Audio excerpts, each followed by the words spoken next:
ಬನಿ ಬನಿ ಪಮ ಪ ಪಮನಿ ಪ ಬನಿ ದರೆ ರೇ ಮ ಬನಿ ಬನಿ ದರೆ ನಿಸರೆ ಮ ಮ ರೆ ದರೆ ಮ ಬನಿ ನಿ ಪ ಬನಿ ದರೆ ನಿ ದರೆ ಬನಿ ಮ ರೆ ಮ ರೆ ದರೆ ಮ ಮ ರೆ ದರೆ ಮ ಬನಿ ನಿ ಪ ಬನಿ ದರೆ ನಿ ದರೆ ಬನಿ ಮ ರೆ ಮ ರೆ ದರೆ ಮ ಮ ರೆ ದರೆ ಮ ಬನಿ ನಿ ಪ ಬನಿ ದರೆ ನಿ ದರೆ ಬನಿ ಮ ರೆ. ಶ್ರೀರಾಮರು ಒಂದು ಮಾತನ್ನ ಹೇಳ್ತಾರೆ.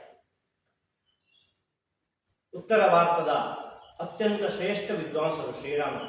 ಅಧ್ಯಾತ್ಮದಲ್ಲಿ ಅತ್ಯಂತ ಆಳವಾಗ್ತಕ್ಕಂಥ ಅಧ್ಯಯನವನ್ನು ಹೊಂದಿ ಅನೇಕ ಶಿಷ್ಯರನ್ನು ಹೊಂದಿ ಸಾಧನೆ ಮಾಡಿದರು. ಆಶ್ಚರ್ಯ ಅಂದ್ರೆ ಅವರಿಗೆ ಸಂಸ್ಕೃತ ಬರ್ತಾ ಇರಲಿಲ್ಲ, ಹಿಂದಿ ಮರಾಠಿಗಳೆಲ್ಲವೂ ಬರ್ತಾ ಇತ್ತು. ಒಂದು ಸಂದರ್ಭಕ್ಕೆ ಕಾಶಿಯ ಗಂಗೆಯ ತಟಾಕದಲ್ಲಿ ಅವರು ಉಪನ್ಯಾಸ ಮಾಡ್ತಾ ಇದ್ರು. ಅನೇಕ ಶಿಷ್ಯರೊಂದಲ್ಲ ಅಂದ್ರೆ ಭಕ್ತರೆಲ್ಲ ಸೇರಿದ್ರು, ಪ್ರವಾಸಿಗರು ಬಂದರೆಲ್ಲ ಸೇರಿದ್ರು. ಉಪನ್ಯಾಸ ಆರಂಭಗೊಂಡಿತು. ಅತ್ಯಂತ ಶ್ರದ್ಧೆಯಲ್ಲಿ ಕೇಳಿದ್ರು. ಅಲ್ಲಿರ್ತಕ್ಕಂತಹ ಒಬ್ಬ ವಿದ್ವಾಂಸರು ಹೇಳಿದ್ರು, ನೀವು ಸಂಸ್ಕೃತದಲ್ಲಿ ಹೇಳಿದ್ರು. ಇಲ್ಲ, ನಾನು ಸಂಸ್ಕೃತ ಬರುವುದಿಲ್ಲ. ಗೇಲಿ ಮಾಡಿ ಪಶ್ಚಾತ್ತಾಪದಿಂದ ಈ ಕಡೆ ಬರುವಂತಹ ಸಂದರ್ಭದಲ್ಲಿ ಒಬ್ಬರು ಹಿರಿಯರು ಅವರಿಗೆ ಸಿಕ್ಕಿದ್ರಂತೆ. ಆವಾಗ ಅವರು ಈ ಉಪನ್ಯಾಸ ಎನ್ನುವುದಕ್ಕೆ ಒಂದು ಅರ್ಥವನ್ನ ಅವರಿಗೆ ಕೊಟ್ಟು, ನೀವು ಹೇಳುವುದನ್ನು ಬಿಡಬಾರದು. ಉಪನ್ಯಾಸ ಅಂತಂದ್ರೆ ಭಗವಂತನ ಸಮೀಪಕ್ಕೆ ನಾವು ನ್ಯಾಸಭೂತವಾಗಿರುವಂತಹದ್ದು, ಯಾರು ಕೇಳ್ತಾರೆ ಅಂತ ಹೇಳುವಂತಹದ್ದು ಅಲ್ಲ. ಮತ್ತೆ ಮತ್ತೆ ಮತ್ತೆ ಮತ್ತೆ ನಾವು ಮನನ ಮಾಡಿಕೊಳ್ಳೋಕ್ಕೋಸ್ಕರವಾಗಿ ನಾವು ಹೇಳುವಂತಹದ್ದು. ನ್ಯಾಸಭೂತವಾಗಿರ್ತಕ್ಕಂಥ ವಿಷಯವನ್ನು ನಾವು ಮತ್ತೆ ಮತ್ತೆ ಮನನ ಮಾಡಿಕೊಳ್ಬೇಕು. ಸಭೆಯ ಉಪಸ್ಥಿತಿಯೋ ಇದ್ಯಾವುದೂ ಕೂಡ ವಿಷಯವಾಗುವುದಿಲ್ಲ. ನಾವು ಯಾವೆಲ್ಲ ವಿಷಯವನ್ನು ಅರ್ಜಿತ ಮಾಡಿಕೊಂಡಿದ್ದೇವೆ ಅದು ಮತ್ತೊಮ್ಮೆ ಅವಲೋಕನ ಮಾಡೋದಕ್ಕೆ ಉಪನ್ಯಾಸ.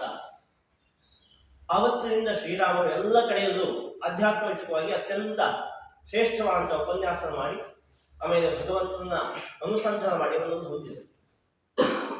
ರಾಮಕೃಷ್ಣ ಪರಮಹಂಸರ ಜೀವನದಲ್ಲೂ ಕೂಡ ಇಂತಹ ಅನೇಕ ಗತಿಗಳು ನಮಗೆ ಕಾಣುತ್ತವೆ. ಸದ್ಗತಿ ಎಂಬಂತಹ ಶಬ್ದವನ್ನು ಇಟ್ಟುಕೊಂಡ್ರೆ ಸಮ್ಯಕ್ ಗತಿ ಎನ್ನುವಂತಹ ಲೌಕಿಕಾರ್ಥ ಪ್ರತಿಪಾದಕವೂ ಆಗ್ತದೆ. ಅಂದ್ರೆ ಲೌಕಿಕವಾಗಿ ಗತಿಸುವಂತಹದ್ದು ಸದ್ಗತಿ. ಅಂದ್ರೆ ಒಳ್ಳೆಯ ಸ್ಥಿತಿಯನ್ನು ಹೊಂದುವುದಕ್ಕೋಸ್ಕರವಾಗಿ ಒಳ್ಳೆಯ ಮಾರ್ಗದಲ್ಲಿ ಸಾಗುವುದು ಅಂತ ಸದ್ಗತಿ. ಇನ್ನು ವ್ಯಾವಹಾರಿಕವಾಗಿ ಯೋಚನೆ ಮಾಡಿದರೆ ನಮ್ಮ ಬದುಕಿನಲ್ಲಿರ್ತಕ್ಕಂಥ ವ್ಯವಹಾರ ಧರ್ಮವನ್ನು ನಿಯತ್ತಿಯಿಂದ ಸಾಗುವಂತಹದ್ದು ಸದ್ಗತಿ.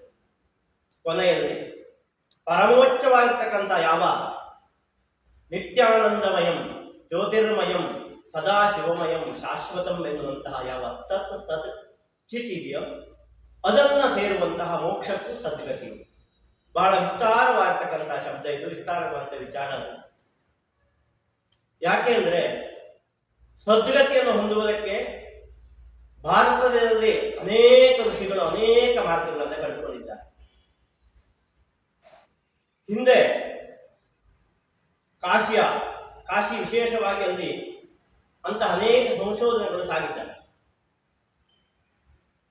ಕಾಶಿಯ ವಿದ್ವಾಂಸರೊಬ್ಬರು ಈ ಸದ್ಗತಿಯನ್ನು ಹೊಂದುವುದಕ್ಕೋಸ್ಕರವಾಗಿ ಒಂದು ದಿವ್ಯವಾಗಿರ್ತಕ್ಕಂಥ ಮಾರ್ಗವನ್ನು ಉಪದೇಶ ಮಾಡಿದರು. ಅನೇಕ ಪಾಶ್ಚಿಮಾತ್ಯರೆಲ್ಲರೂ ಬಂದರು. ಅದು ಯಾವ ಮಾರ್ಗ ಅಂತ ಕೇಳಿದ್ರೆ ಅದು ಒಂದು ಮಾಯಾಜಾಲ ಮಾಡುವಂತಹ ಅಥವಾ ಆಕರ್ಷಣೆ ಮಾಡುವಂತಹ ಮಾರ್ಗ. ಅದು ಹೇಗೆ ಅಂತ ಕೇಳಿದ್ರೆ ತನ್ಮೂಲಕವಾಗಿ ಭಗವಂತನೆಡೆಗೆ ಮನುಷ್ಯನ ಪ್ರೇರೇಪಿಸುವಂತಹ ಮಾರ್ಗ. ಇದು ಸದ್ಗತಿಯನ್ನು ಕೊಟ್ಟಿತು. ಅಂದ್ರೆ ಅಧ್ಯಾತ್ಮ ಸಾಧನೆ ಇರಲಿ, ಯೋಗದ ಸಾಧನೆ ಇರಲಿ, ಕರ್ಮದ ಸಾಧನೆ ಇರಲಿ, ಉಪಾಸನಾ ಮಾರ್ಗ ಇರಲಿ, ಭಕ್ತಿಯ ಮುಖ್ಯವಾಗಿ ಸೇರುವುದಿರಲಿ, ನಿತ್ಯ ಕರ್ತವ್ಯವನ್ನು ಮಾಡುವುದಿರಲಿ, ಅದೆಲ್ಲವೂ ಕೂಡ ಕೊನೆಯಲ್ಲಿ ಎಲ್ಲಿ ಪರಿಸಮಾಪ್ತಿ ಆಗ್ತದೆ ಅಂತ ಕೇಳಿದ್ರೆ ಆ ಭಗವಂತನಲ್ಲೇ ಪರಿಸಮಾಪ್ತಿ ಹೊಂದುತ್ತದೆ. ನಾವು ಇಲ್ಲಿ ಮೊದಲಿಗೆ ಅರ್ಥ ಮಾಡಿಕೊಳ್ಳುವುದು ಏನು ಅಂತ ಕೇಳಿದ್ರೆ ಶಂಕರು ಬಹಳ ಚಂದವಾಗಿ ಹೇಳ್ತಾರೆ. ನೀನು ದೇವರ ಸಾಮೀಪ್ಯಕ್ಕೆ ಹೋಗುವುದವರೆಗೆ ನಿನ್ನಲ್ಲಿ ಅನೇಕ ಗೊಂದಲಗಳಿರ್ತವೆ, ಚರ್ಚೆಗಳಿರ್ತವೆ. ನಾನು ಗಣಪತಿಯ ಪೂಜೆ ಮಾಡ್ತೇನೆ, ಕೆಂಪು ಹೂವೇ ಬೇಕು. ದುರ್ಗೆಯ ಪೂಜೆ ಮಾಡ್ತೇನೆ, ಕೆಂಪು ಹೂವೇ ಬೇಕು. ಈಶ್ವರನ ಪೂಜೆ ಮಾಡ್ತೇನೆ, ಬಿಳಿ ಹೂವೇ ಬೇಕು. ಆ ತರ್ಕಗಳು ಬೇಕಪ್ಪ. ಆದರೆ ಯಾವಾಗ ನೀನು ಭಗವಂತ ಸಾಮೀಪ್ಯಕ್ಕೆ ನೀನು ಹೋಗ್ತೀಯೋ ಆವಾಗ ಅಲ್ಲಿರ್ತಕ್ಕಂಥದ್ದು ಎರಡು ವಸ್ತುಗಳು ಮಾತ್ರ. ಒಂದು ಭಗವಂತ ಎನ್ನುವಂಥ ನಿತ್ಯ ಸತ್ಯ, ಇನ್ನೊಂದು ಅವನಿಂದ ಪ್ರತಿಬಿಂಬಿತವಾಗಿರ್ತಕ್ಕಂಥ ಜೀವ ಎನ್ನುವಂಥ ಇನ್ನೊಂದು ಸತ್ಯ. ಎರಡೂ ಸತ್ಯವೇ. ಇದರ ಹೊರತಾಗಿ ನೀನು ಬೇರೆ ಏನನ್ನು ಕಂಡುಕೊಳ್ಳಬಾರದು. ಯಾಕೆ ಅಂದರೆ ಕರ್ಮ ಎನ್ನುವಂಥದ್ದು ಶ್ರದ್ಧೆಯ ಮೂಲಕವಾಗಿ ಭಗವಂತ ಹೊಂದುವುದಕ್ಕಾಗಿರ್ತಕ್ಕಂಥ ಒಂದು ಮಾರ್ಗ. ಹೇಗೆ ಅಟ್ಟ ಏರಿದಂಥ ವ್ಯಕ್ತಿ ಏಣಿಯನ್ನು ಎಳೆದುಕೊಳ್ಳುವುದಿಲ್ವೋ ಅದೇ ರೀತಿಯಾಗಿ ಈ ಸದ್ಗತಿಯನ್ನು ಹೊಂದುವುದಕ್ಕಾಗಿ ಅನೇಕ ಜ್ಞಾನಿಗಳು ಅನೇಕ ಮಾರ್ಗಗಳನ್ನು ನಮಗೆ ಬೋಧಿಸಿದ್ದಾರೆ. ಅದು ದ್ವೈತಾದ್ವೈತ ವಿಶಿಷ್ಟಾದ್ವೈತಿಗಳಿರ್ಬೋದು, ಅಥವಾ ಶಕ್ತಿ ವಿಶಿಷ್ಟಾದ್ವೈತಗಳು ಭಕ್ತಿ ಬಂಧುವು ಯಾವುದೂ ಇರ್ಬೋದು. ಅದೆಲ್ಲವೂ ಕೂಡ ಒಟ್ಟಿನಲ್ಲಿ ನಾವು ತಿಳಿದುಕೊಳ್ಬೇಕಾಗ್ತಕ್ಕಂಥದ್ದು. ಅದೆಲ್ಲವೂ ಕೊನೆಯಲ್ಲಿ ಒಂದು ಸ್ಥಾನವನ್ನು ಮುಟ್ಟಿಸುತ್ತದೆ. ಲೌಕಿಕದ ನೆಲೆಯಲ್ಲಿ ನಾವು ನೋಡುವಾಗ ಜೀವಿತೋ ವಾಕ್ಯಕರಣ ಅಂದ್ರೆ ನಮ್ಮ ಹಿರಿಯರು, ತಂದೆ ತಾಯಿಗಳು, ಹಿರಿಯರು ಏನಿರ್ತಾರೆ ಅವರು ಕೊಟ್ಟಂತಹ ಮಾರ್ಗದ ಮುಖೇನವಾಗಿ ನಾವು ಸಾಗುವಂತದ್ದು. ತಂದೆ ತಾಯಿಗಳು ಹೇಳಿರ್ತಕ್ಕಂಥ, ಹಿರಿಯರು ಹೇಳಿರ್ತಕ್ಕಂಥ ಎಲ್ಲ ಸನ್ಮಾರ್ಗಗಳು, ಸಂಸ್ಕಾರಗಳು ಇರ್ತವೆ, ಅದನ್ನು ಮುಖೇನ ಇರುವಂತದ್ದು. ಹಾಗಂತೇಳಿ ಒಬ್ಬ ದೊಡ್ಡ ದರೋಡೆಕೋರ ಇರ್ತಾರೆ, ತನ್ನ ಮಗನಿಗೆ ಕಳತನ ಮಾಡು ಅಂತ ಹೇಳಿದ ಅಂತ ಹೇಳೋದು ಸನ್ಮಾರ್ಗ ಅಂತ ಅರ್ಥ ಅಲ್ಲ. ಅಂದ್ರೆ ನಮಗೆ ಲೌಕಿಕವಾಗತಕ್ಕಂತಹ ಗತಿಯಲ್ಲಿ ಸಾಗಿ ಮುಂದೆ ಪಾರಲೌಕಿಕವಾದಂತಹ ಸ್ಥಾನವನ್ನು ನಾವು ಗಳಿಸಿಕೊಳ್ಳುವಂತದ್ದು. ಶ್ರೀರಾಮರನ್ನ, ಪರಶುರಾಮರನ್ನ, ಶಂಕರರನ್ನ ನಾವು ಅವಲೋಕನೆ ಮಾಡಿದ್ರೆ, ಅಧ್ಯಯನ ಮಾಡಿದ್ರೆ ನಮಗದು ಅರ್ಥವಾಗ್ತದೆ. ಸನ್ಯಾಸವನ್ನು ಸ್ವೀಕಾರ ಮಾಡಿದ್ರು ಶಂಕರರು. ಆದರೆ ತಾಯಿ ಹೇಳ್ತಾಳೆ, ತನ್ನ ಕೊನೆಯ ಕ್ಷಣಕ್ಕೆ ನೀನು ಬರಬೇಕು, ನಿನ್ನಿಂದ ಅಗ್ನಿಸ್ಪರ್ಶ ಆಗಬೇಕು ಅಂತೇಳಿ. ಆವಾಗ ತಾಯಿ ಮಾತಿಗೋಸ್ಕರವಾಗಿ ಸನ್ಯಾಸಿಗಳಾಗಿದ್ರೂ ಕೂಡ, ಸಕಲ ಸಂಬಂಧಗಳನ್ನ ಕಳಚಿಕೊಂಡಿದ್ರು ಕೂಡ ಆ ಸಮಯಕ್ಕೆ ಸರಿಯಾಗಿ ಅಲ್ಲಿ ಒಂದು ಸನ್ನಿಹಿತರಾಗ್ತಾರೆ, ಕರ್ಮಗಳನ್ನ ಮಾಡುತ್ತಾರೆ.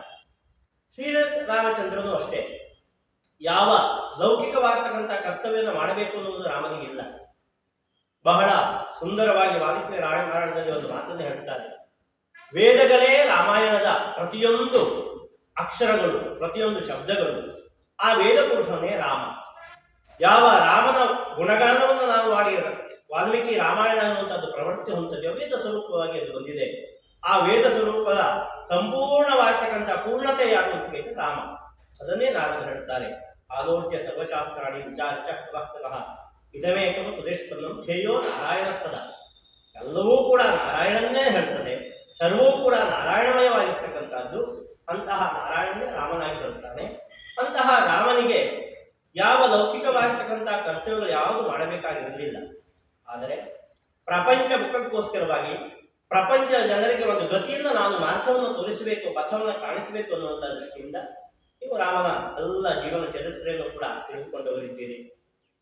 ಪಿತೃವಾಕ್ಯದ ಪರಿಪಾಲನೆ ಎನ್ನುವಂತಹ ನೆವವನ್ನು ಇಟ್ಟುಕೊಂಡು ಪ್ರಪಂಚದಲ್ಲಿರ್ತಕ್ಕಂಥ ಪ್ರತಿಯೊಂದು ಸ್ಥಳ ಇರ್ಬೋದು, ಅಥವಾ ಭಗವಂತನ ಸೃಷ್ಟಿಯಲ್ಲಿರ್ತಕ್ಕಂಥ 84 ಲಕ್ಷ ಜೀವ ಜಂತುಗಳಿರ್ಬೋದು, ಅದರಲ್ಲಿ ಕ್ರಿಮಿಕೀಟಗಳು ಬರ್ತವೆ, ಗಿಡಿ ಗಂಟೆಗಳು ಬರ್ತವೆ, ಸಮುದ್ರದಲ್ಲಿರ್ತಕ್ಕಂಥ ಮತ್ಸ್ಯಾದಿಗಳು ಬರ್ತವೆ, ಮನುಷ್ಯಾದಿಗಳು ಬರ್ತವೆ, ಪ್ರಾಣಿ ಪ್ರಪಂಚ ಎಲ್ಲವೂ ಬರ್ತದೆ. ಇದೆಲ್ಲವನ್ನೂ ಕೂಡ ಒಂದು ಹಂತದಲ್ಲಿ ಸ್ಪರ್ಶ ಮಾಡಿದ ಅಂತಂದ್ರೆ ಪಂಚೇಂದ್ರಿಯ ಗ್ರಹಣ ಅಂತ ಈ ಅವಲೋಕನ ಎನ್ನುವುದನ್ನ ಶಂಕರರು ಬಹಳ ಸ್ಪಷ್ಟವಾಗಿ ಹೇಳ್ತಾರೆ. ಪಂಚೇಂದ್ರಿಯ ಗ್ರಹಣಕ್ಕೆ ಅವಲೋಕನ ಅಂತ ಹೆಸರು. ಅಂದ್ರೆ ಎಲ್ಲವೂ ಕೂಡ ಕಣ್ಣು, ಕಿವಿ, ಮೂಗು, ಚರ್ಮಾದಿಗಳು, ನಾಲಿಗೆ ಎಲ್ಲವೂ ಕೂಡ ಅದನ್ನು ಗ್ರಹಿಸ್ತದೆ. ಆ ರೀತಿಯಾಗಿ ರಾಮನನ್ನ ಎಲ್ಲ ಜೀವ ಜಂತುಗಳು ಕೂಡ ಒಂದೊಂದು ವಿಧವಾಗಿ ಒಂದೊಂದು ಇಂದ್ರಿಯದ ಮುಖ್ಯವಾಗಿಯೋ ರಾಮನನ್ನು ಸ್ಪರ್ಶ ಮಾಡಿತ್ತು. ಅಂದ್ರೆ ಪ್ರಪಂಚದಲ್ಲಿ ಸಾಗಿ ಹೋಗುವಂತಹ ರಾಮ ಶಬರಿಯಂತಹ ಮುದುಕಿಯನ್ನು ಕೂಡ ಉದ್ಧಾರ ಮಾಡಿದ. ಬಹಳ ಆಶ್ಚರ್ಯವಾಗ್ತದೆ. ದಶರಥನಿಗೆ ಸದ್ಗತಿಯನ್ನು ಕೊಡಲಿಕ್ಕೆ, ಪಿಂಡ ಪ್ರದಾನಾದಿಗಳನ್ನ, ತರ್ಪಣಾದಿಗಳನ್ನು ಮಾಡಲಿಕ್ಕೆ ರಾಮ ಇಲ್ಲ. ತಿರ್ಯಕ್ ಯೋನಿಯಲ್ಲಿ ಹುಟ್ಟಿದೆ ಜಟಾಯು. ಅದು ಎಷ್ಟು ಪುಣ್ಯವಂತ ನೋಡಿ. ಅಂದ್ರೆ ಕರ್ಮವೂ ಕೂಡ ಸಿದ್ಧಾಂತವು ಅದನ್ನೇ ಹೇಳುತ್ತದೆ. ಸ್ವಯಂ ತಾನೇ ಆ ಸ್ಥಾನವನ್ನ, ಪದವಿಯನ್ನ, ಸದ್ಗತಿಯನ್ನ ಪಡೆದುಕೊಳ್ಳುವುದು ಒಂದು. ಅದಿಲ್ಲ ಅಂತಾದ್ರೆ ಕೊಡುವಂತಹ ಸಾಮರ್ಥ್ಯದ ಮುಖೇನವಾಗಿ ಅದು ಸದ್ಗತಿಯನ್ನು ಹೊಂದುತ್ತದೆ, ಮೋಕ್ಷವನ್ನು ಹೊಂದುತ್ತದೆ. ರಾಮ ಕೊಟ್ಟಿದ್ದರಿಂದ ಆ ತಿರ್ಯಕ್ ಯೋನಿಯಲ್ಲಿ ಹುಟ್ಟಿರ್ತಕ್ಕಂಥ ಜಟಾಯುವಿಗೆ ಸದ್ಗತಿ ಆಯಿತು. ಹೀಗೆ ಲೌಕಿಕಾರ್ಥ ಪ್ರತಿಪಾದಕವಾಗಿ ಅಂತಹ ರಾಮನಂತವರು, ಪರಶುರಾಮನಂತವರು, ಶಂಕರಂತವರು ಅವರ ಮಾರ್ಗದಲ್ಲಿ ಸಾಗಿದಾಗ ಪರಮಗುರಿ ಏನು ಅಂತ ಕೇಳಿದ್ರೆ ಪರಾತ್ಪರ ಪದವನ್ನ ಸೇರುವಂತಹದ್ದೇ. ಅದು ಲೌಕಿಕವಾಗಿ. ಇನ್ನು ವ್ಯಾವಹಾರಿಕವಾಗಿ ನಾವು ಕಾಣುವಾಗ ಶಾಲಾ ತಟಾಕ ನಿರ್ಮಾಣ, ಶಾಲೆಗಳ ನಿರ್ಮಾಣ ಮಾಡಬೇಕಂತೆ. ಹಿಂದೆಲ್ಲ ನಿಮ್ಮ ಅಜ್ಜ ಮುತ್ತಜ್ಜರ ಕಾಲದಲ್ಲಿ ನೀವು ಕೇಳಿದ್ದಿರ್ಬೋದು. ಎಲ್ಲ ನಮ್ಮ ಕಡೆಯಲ್ಲೂ ಹಿಂದೆ 3-4 ತಲೆಮಾರುಗಳ ಹಿಂದೆ ಒಂದು ಮರದ ಕೆಳಗೆ ಹೊಡಿ ಮನೆಯನ್ನು ಇಟ್ಕೊಳ್ತಾ ಇದ್ರು. ಒಂದು ಮರದ ಹಲಿಗೆ ಇರುವುದು, ಅದರಲ್ಲಿ ಈ ಮಣ್ಣು ಹೊಡಿಯನ್ನ ಗಾಳಿಸಿ ಅದರಲ್ಲಿ ಬೆರಳಿನ ಮುಖ್ಯವಾಗಿ ಅಕ್ಷರಾಭ್ಯಾಸವನ್ನು ಮಾಡುವಂತಹದ್ದು. ಯಾವುದೇ ಅವರಿಗೆ ಅದರಿಂದ ಫಲಗಳಿಲ್ಲ. ಯಾವುದೇ ಒಂದು ಧಾನ್ಯದ ಮುಖವಾಗಿಯೋ, ಧನದ ಮುಖೇನವಾಗಿಯೋ, ಗೋ ಸಂಪತ್ತಿನ ಮುಖ್ಯವಾಗಿ ಯಾವುದೇ ಅಪೇಕ್ಷೆಗಳು ಯಾವುದೂ ಇಲ್ಲ. ತಾನು ಕಲಿತಂತ ಎಷ್ಟೋ ವಿದ್ಯೆಯನ್ನು ಕೊಡಬೇಕು ಅಂತೇಳಿ ಹೊಡಿ ಮನೆಯಲ್ಲಿ ಅದೆಲ್ಲ ಬರೆದು ಅಕ್ಷರಾಭ್ಯಾಸವನ್ನು ಮಾಡುವಂತಹದ್ದು. ಶಾಲಾ ಅಂದ್ರೆ ಮೊದಲು ಅದು ಕಲ್ಪನೆ. ಈಗ ಎಲ್ಲ ಮನೆಗಳು ಕಟ್ಟಲ್ಪಟ್ಟಿದೆ, ಆಲಯಗಳಾಗಿದ್ದಾವೆ, ಶಾಲೆಯ ಸ್ವರೂಪವೇ ಬದಲಾಗಿದೆ. ಇದನ್ನು ನಿರ್ಮಾಣ ಮಾಡುವಂತಹದ್ದು. ಇನ್ನು ತಟಾಕಗಳ ನಿರ್ಮಾಣ ಮಾಡುವಂತಹದ್ದು, ಆಮೇಲೆ ಬಾವಿಗಳನ್ನೆಲ್ಲ ನಿರ್ಮಾಣ ಮಾಡಿ, ನೀವು ಇಲ್ಲಿಂದ ಸಾಗರದಿಂದ ಶಿವಮೊಗ್ಗ ಆ ಪ್ರಾಂತಕ್ಕೆ ಹೋದರೆ ಕೆಳದಿ ಸಾಮ್ರಾಜ್ಯದ ಕಾಲದಲ್ಲಿ ಅನೇಕ ಮಹನೀಯರು, ಅದರಲ್ಲಿ ವೇಶ್ಯೆಯರು ಎಷ್ಟೋ ಜನ ಇದ್ದಾರೆ. ವೇಶ್ಯಾವೃತ್ತಿಯಿಂದ ಬಂದಂತಹ ದ್ರವ್ಯದ ಮುಖ್ಯವಾಗಿ ಸಾರ್ವಜನಿಕವಾಗಿ ಕೆರೆಗಳನ್ನು ಕಟ್ಟಿಸುವಂತಹದ್ದು. ಅದು ದನಕ್ಕೆ ನೀರು ಕೊಡ್ಲಿಕ್ಕೆ ಇರ್ಬೋದು, ಮನುಷ್ಯರ ಉಪಯೋಗಕ್ಕೆ ಇರ್ಬೋದು, ಸಾವಿರಾರು ಕೆರೆಗಳಿದ್ದಾವೆ. ಈ ರೀತಿಯಾಗಿ ತಟಾಕಗಳನ್ನ, ಕೂಪಗಳನ್ನು ನಿರ್ಮಾಣ ಮಾಡಿ ಅದನ್ನ ಸಾರ್ವಜನಿಕವಾಗಿ, ವ್ಯಾವಹಾರಿಕವಾಗಿ ಅದನ್ನು ಕೊಡುವಂಥದ್ದು. ತನ್ನ ಮೂಲಕ ಅವರು ಸದ್ಗತಿಯನ್ನು ಹೊಂದುವಂತಹದ್ದು. ಇನ್ನು ದಟ್ಟ ದರಿದ್ರನಾಗಿರ್ತಕ್ಕಂತಹ ಒಬ್ಬ ವ್ಯಕ್ತಿ ಇರ್ತಾನೆ, ಅನಾಥ ಅಂದ್ರೆ ಯಾರು ಅವರಿಗೆ ದಿಕ್ಕಿಲ್ಲ, ಅಂತವರಿಗೆ ಮನೆಯನ್ನು ಕಟ್ಟಿಸಿಕೊಡುವಂತಹದ್ದು. ಇನ್ನು ದೇವ ಮಂದಿರವನ್ನು ಕಟ್ಟಿಸಿಕೊಳ್ಳುವಂತಹದ್ದು, ಗೋವಿನ ರಕ್ಷಣೆಯನ್ನು ಮಾಡುವಂತಹದ್ದು, ಕ್ಷೇತ್ರ ರಕ್ಷಣೆ ಮಾಡುವಂತಹದ್ದು. ಇದೆಲ್ಲವೂ ಕೂಡ ಸದ್ಗತಿಗೆ ಪ್ರೇರಕವಾಗಿರ್ತಕ್ಕಂಥದ್ದು. ಇನ್ನು ಮೂರನೇ ಆಗಿರ್ತಕ್ಕಂಥದ್ದು ಪಾರಮಾರ್ಥಿಕವಾಗಿರ್ತಕ್ಕಂಥದ್ದು. ಈ ಪಾರಮಾರ್ಥಿಕವಾದಂತಹ ನೀವು ಏನು ಸದ್ಗತಿಯನ್ನ ಸಂಪಾದಿಸಬೇಕು, ಅದು ಕೇವಲ ಒಂದು ಜನ್ಮಾಂತರವಾಗಿರ್ತಕ್ಕಂತಹ ಸಾಧನೆಯಲ್ಲ. ಅದನ್ನೇ ದೇವರು ಹೇಳ್ತಾರೆ, ಏನೋ ಜೀವನದರ್ಥ, ಏನೋ ಪ್ರಪಂಚಾರ್ಥ, ಏನೋ ಜೀವ ಪ್ರಪಂಚ ಸಂಬಂಧ, ಯಾವುದನ್ನು ಮಲ್ಟಿಯಂ ನಂಬಿನಿ ಸಾಗುತ್ತಿಹೆ, ಆ ವಿಚಿತ್ರಕ್ಕೆ ನಮಸ್ತು ಮಂಕುತಿಮ್ಮ. ಒಂದೇ ಪ್ರಶ್ನೆ ನಿಮ್ಮಲ್ಲಿ ಉದ್ಭವ ಆದ್ರೆ, ಈ ಜೀವನದ ಅರ್ಥ ಏನು, ನಾನು ಯಾಕಾಗಿ ಇಲ್ಲಿ ಬಂದಿದ್ದೇನೆ, ಮತ್ತೆ ಈ ಜೀವನಕ್ಕೂ ನನಗೂ ಏನು ಸಂಬಂಧ, ನಾನು ಇಷ್ಟೆಲ್ಲ ಮಾಡಬೇಕು, ಯಾಕಾಗಿ ಮಾಡಬೇಕು ಅನ್ನುವಂತಹ ಪ್ರಶ್ನೆಗಳು ನಿಮ್ಮಲ್ಲಿ ಹುಟ್ಟುತ್ತಾ ಹುಟ್ಟುತ್ತಾ ಹುಟ್ಟುತ್ತಾ ಹುಟ್ಟುತ್ತಾ ಹೋದ ಹಾಗೆ ಅದಕ್ಕೆ ಒಂದು ಕುತೂಹಲವಾಗಿರ್ತಕ್ಕಂಥ ಉತ್ತರವನ್ನು ಹುಡುಕಿಕೊಂಡು ಮನಸ್ಸು ಸಾಗುತ್ತದೆ. ಹಾಗೆ ಸಾಗಲ್ಪಟ್ಟಾಗ ನಮಗೆ ಯಾವುದೋ ಒಂದು ಅಗೋಚರವಾಗಿರ್ತಕ್ಕಂತಹ ಶಕ್ತಿ ನಮ್ಮನ್ನು ನಿಯಂತ್ರಿಸ್ತಾ ಇದೆ ಎನ್ನುವುದು ಮನಸ್ಸಿಗೆ ಸ್ಫುಟಗೊಳ್ಬೇಕು, ದೃಢಗೊಳ್ಬೇಕು. ಅದನ್ನು ನಾವು ನಂಬಬೇಕು. ಅಂತಹ ಪರಮಶಕ್ತಿಯನ್ನ ನೀನು ನಂಬಿ ಸಾಗುವುದಕ್ಕೆ ಜೀವನದ ಸಾರ್ಥಕ್ಯ ಅಂತ ಹೇಳಿದರು. ಹಾಗಾದರೆ ಈ ಸಾರ್ಥಕ್ಯವನ್ನು ಸಂಪಾದಿಸುವುದು ಹೇಗೆ ಅಂತ ಹೇಳಿದರೆ, ಒಂದು ಕರ್ಮದ ಮುಖೇನವಾಗಿ, ಕರ್ಮ ಅಂತ ನಿತ್ಯ ನೈಮಿತ್ತಿಕವಾಗಿರ್ತಕ್ಕಂತಹ ಎಲ್ಲ ಕರ್ಮಗಳು, ಇನ್ನೊಂದು ಯೋಗದ ಮುಖೇನವಾಗಿ, ಇನ್ನೊಂದು ಭಕ್ತಿಯ ಮುಖೇನವಾಗಿ. ಸೂರದಾಸರನ್ನು ನೋಡಿದರೆ, ಸೂರದಾಸರು ಪ್ರಾಪಂಚಿಕವಾಗಿರ್ತಕ್ಕಂಥ ಯಾವ ಕರ್ಮವನ್ನು ನಂಬದೇ ಇಲ್ಲ. ಕೇವಲ ಬಾಲಕನಂತ ಕೃಷ್ಣನನ್ನು ಉಪಾಸನೆ ಮಾಡಿದರು. ಅವರಿಗಷ್ಟೇ ಭಗವಂತ. ಆದರೆ ಬಾಲ್ಯಾವಸ್ಥೆಯಲ್ಲಿರ್ತಕ್ಕಂಥ ಕೃಷ್ಣನೇ ಅವರಿಗೆ ಸದ್ಗತಿಯನ್ನು ಕೊಟ್ಟ. ನೀವು ಶ್ರೀಧರರ ಚರಿತ್ರೆಯನ್ನು ಓದಿದ್ರೆ ಎಲ್ಲೋ ಶ್ರೀಧರರು ಎಸ್ ಟಿ ನಾಗರಾಜ ಒಂದು ಮಾತನ್ನು ಹೇಳ್ತಾ ಇದ್ರು. ಶ್ರೀಧರರ ಅನೇಕ ಕೆಸೆಟ್ಗಳಿದ್ದು ಅದಕ್ಕೆ ಒಂದು ಪುಸ್ತಕ ರೂಪ ಕೊಡಬೇಕು ಅಂತ ಆಯ್ತಂತೆ. ಎಸ್ ಟಿ ನಾಗರಾಜರಲ್ಲಿ ಅದು ಬಂತು. ಕೇಳಿದರು ಎಸ್ ಟಿ ನಾಗರಾಜರು. ಕೇಳಿದ ಮೇಲೆ ಇವರು ಎಲ್ಲೂ ನಾನು ವೇದಾಧ್ಯಯನ ಮಾಡಿದ್ದನ್ನ ನೋಡಲಿಲ್ಲ, ಕೇಳಲಿಲ್ಲ, ಯಾವ ಗುರುಕುಲದಲ್ಲೂ ಇವರ ಅಭ್ಯಾಸಗಳಾಗಲಿಲ್ಲ. ಹಾಗಾಗಿ ಇದನ್ನು ಪುಸ್ತಕ ರೂಪಕ್ಕೆ ಕೊಡ್ಲಿಕ್ಕೆ ಆಗುವುದಿಲ್ಲ. ಯಾಕೆಂದ್ರೆ ವೇದಾಂತದ ಶಾಸ್ತ್ರದ ಅಧ್ಯಯನಗಳು ಇರಬೇಕು, ಹಾಗಾಗಿ ಕೊಡ್ಲಿಕ್ಕೆ ಆಗುವುದಿಲ್ಲ ಅಂತ ಹೇಳಿದ್ರು. ಹೊನ್ನಾವರೊಬ್ಬರ ನನ್ನ ಆತ್ಮೀಯರು ಹೇಳ್ತಕ್ಕಂಥ ಮಾತು. ಆವಾಗ ಅವರು ಹೇಳಿದ್ರಂತೆ, ಇಲ್ಲ, ಅವರು ಹೊನ್ನಾವರದ ಅರೇಂಗಿ ಪ್ರಾಂತದಲ್ಲಿ ಬಹಳ ಕಾಲದವರೆಗೆ ಶ್ರೀಧರ ಇದ್ದಂತ ಸಂದರ್ಭ. ಅಲ್ಲಿ ಕರಿಕಾಲಮ್ಮನವರ ಮನೆಯಲ್ಲಿ ನಿತ್ಯವೂ ಉಪನ್ಯಾಸ ಆಗ್ತಾ ಇತ್ತು. ಸೂರಿ ರಾಮಚಂದ್ರ ಶಾಸ್ತ್ರಿಗಳು ಪ್ರಶ್ನೆಗಳನ್ನು ಕೊಡ್ತಾ ಇದ್ರು. ಅಂದ್ರೆ ಆ ವಿಷಯವನ್ನು ನೀವು ಹೇಳಬೇಕು ಅಂತ ಅವ್ರಿಗೆ ಕೇಳ್ಕೊಳ್ತಾ ಇತ್ತು. ನಾವು ಕೆಸೆಟ್ ಮಾಡ್ಕೊಳ್ತಾ ಇದ್ವಿ. ವೇದದ ಯಾವುದೋ ಒಂದು ವಿಷಯ ಎತ್ತುಕೊಟ್ಟಾಗ ಉಪನ್ಯಾಸ ಮಾಡ್ತಾ ಮಾಡ್ತಾ ಮಾಡ್ತಾ ಕೊನೆಗೆ ಸ್ತಬ್ಧ ಆಗಿರ್ತಕ್ಕಂಥ ಶ್ರೀಧರು ಕೆಲವೊಮ್ಮೆ ಮರುದಿವಸ ಎಚ್ಚರಗೊಳ್ತಾ ಇದ್ರು. ಅಲ್ಲಿವರೆಗೆ ಮೌನವೇ ಇರ್ತಾ ಇತ್ತು.